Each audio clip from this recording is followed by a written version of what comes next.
Hey everybody. I just wanted to go over a couple things here on this thing before I post this next video. I figured I'd do a voiceover and just post some of the pictures. Uh,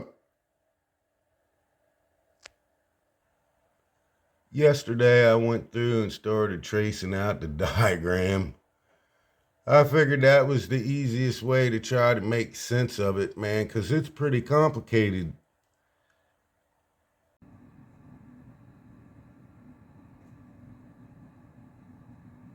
I'd also like to say, don't try to do this on your dining room table like I am, unless you've had training and know at least the basic safety stuff to make sure you don't blow yourself across the room or worse. I've been an auto mechanic. I've been trained to work on hybrids. They have 35 to 60,000 volts in them, depending on what model it is. So that's all I'm ever going to say about that. I'm going to take for granted that anybody that might see this already knows that. Yeah, the channel switching is really, I'm having a little bit of a problem getting my head wrapped around how it works. It seems to change bias supplies and go from a cathode bias push-pull to like a AAB hybrid type. I ain't quite got my head wrapped around it yet. It's something. So, yeah, I'll pause here for a second. Yeah, with these,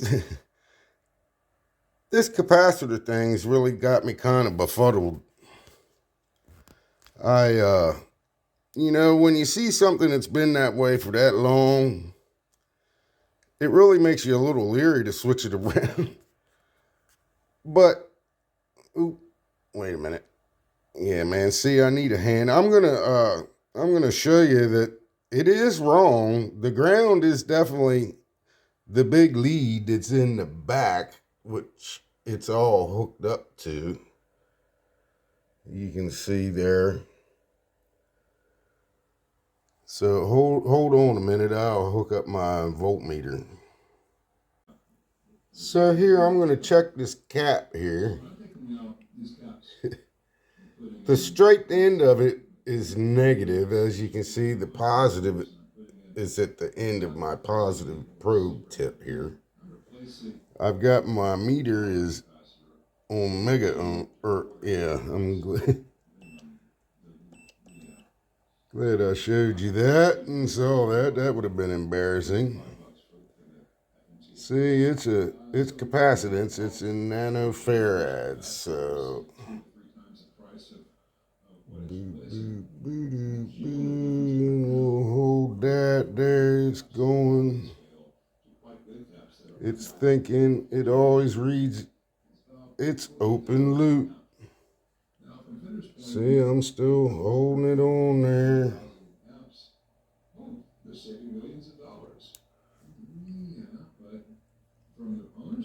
And my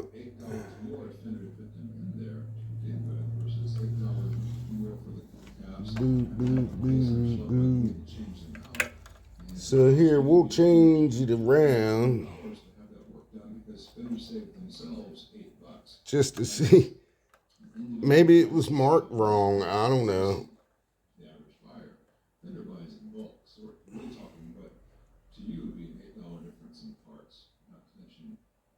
So there we are. They're saving that $3 or $4 consistently to make a whole bunch of money for them. See, the meter reads, I'm not hooked up to anything, and it reads 0.37 with nothing on it. So that's just from the capacitance of the air. So there we're on that. It's reading. It takes it a few seconds. And it's open loop. So that bad boy is open. And that's the cathode bypass resistor, because this is the tube socket right here. And that's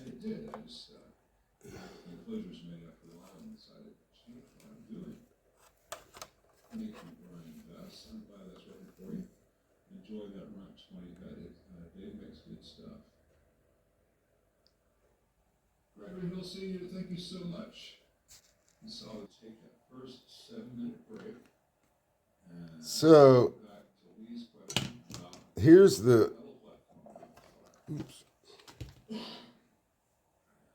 cathode bypasses. Here's the ones for valve 1. And then these are for valve 2. So valve 3 was the one that had, I'm trying to think, that's, yeah, like I said yesterday, that's for the lead channel.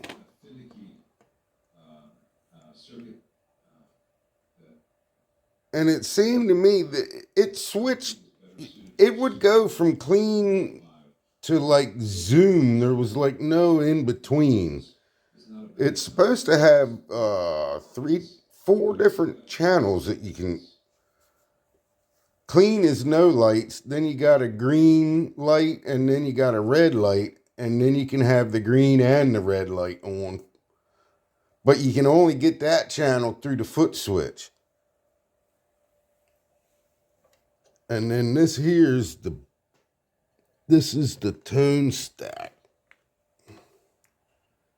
And that's the phase inverter. V4 is the phase inverter.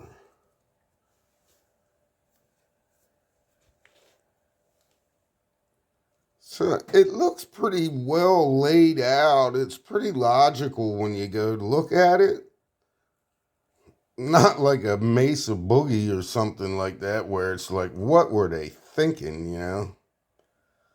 So I just got to go. These are in, but I got to pretty them up a little bit. And then I got to, let's see if I can, yeah, the yellow and green is ground, and the brown wire is from the power transformer. See, it comes out, and it's so short. It's right there, and that's ground. Man, if something happened and it got a potential that it could, you know, something shorted out and made it jump across, it's right there. So I'm going to have to lengthen that a little bit somehow. I might just put like a solder crimp union in there and put on about a 2-inch piece of line so I can bring it up with the rest of the power cables. I definitely don't like that. I got to fix that before I plug it in again.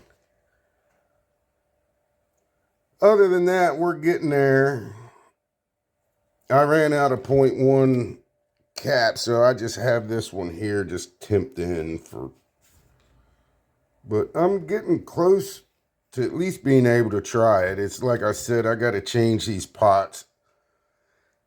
They can't live there. They'll work for testing, make sure everything. I just wanted to find out whether, you know, if I do sell it, what it's worth. Or if I want to keep it and play it. But these are the output tube sockets.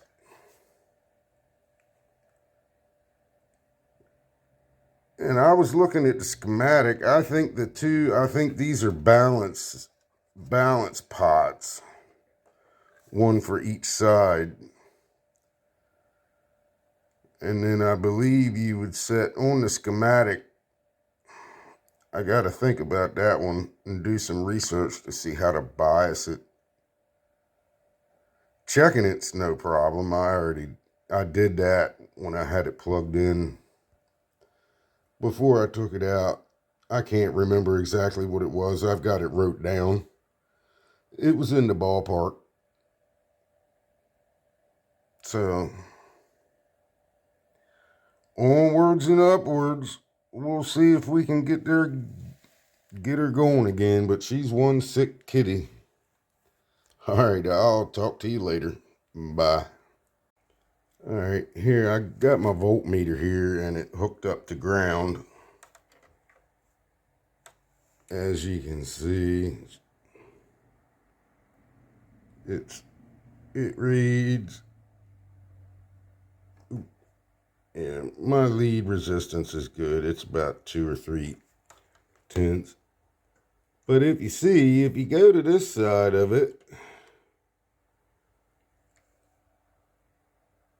it reads kiloohms, which is going to be the resistance of this resistor right here to ground. Right? If you go back here to this, let me make sure I got the right to this right here. It's full ground minus 4 ohms.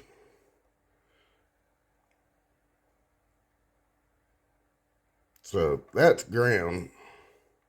You can see there it is. It's about 4 ohms, and that's on this part of it. It really makes you leery because just because all 5 of the other ones are going that way doesn't mean for some crazy reason they didn't make the other one go the other way to miss a trace, or who knows for what reason. So, I mean, it really makes you leery when you find something like that, like a capacitor that's in backwards. So, yeah. Onwards and upwards. I'll show you something else that's kind of cool here. My grandfather had an old reel-to-reel. It's old from like that. Man, I thought that was going to roll off the table. This one here has the magic words on it. This is a Recordio brand, but it's got Mullard made in England tubes in it. They still don't look bad. Somewhere down here you can just... They're old, man. I mean, made in... They're dirty. I haven't cleaned them. I'm kind of... There it is. You can barely see it. England.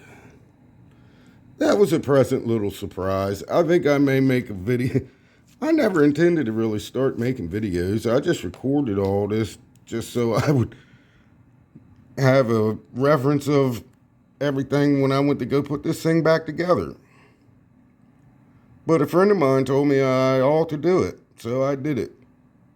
And then I've been watching, thanks to Lyle and Brad and everybody for sharing your knowledge so willfully. It's really appreciated. And I'd also like to say, this is the other side of it. I'm not sure if I had showed it before or not. But man, I'm telling you what, that horse weighs about 40 or 50 pounds. It ain't no lightweight, man, for sure. But that's... Somebody added a ground wire to it. I think they were chasing a hum, which isn't surprising considering it had a capacitor in backwards. At least I guess it is. But let's see if I'll show you that infamous switch. Right here, there's a switch that's on the other side. I'll pop a picture up of it. That's where they jumped them 2 resistors and jumped the post together and then broke it. And set it in, see, it says 6L and EL34 somebody wrote on there. And I'm not sure. I think they tried to run it in the wrong one, or he tried to change a tube and switched it and didn't know it, or, you know, moving in and out to a gig, or who knows. But I got a feeling that's what happened to it, and then it was never right since after that. And hopefully the 3 or 4 things that we found wrong with it so far will, you know, it's surprised. I don't think it had a whole lot of use. That looks like the original power cord, man, and it's almost like brand new.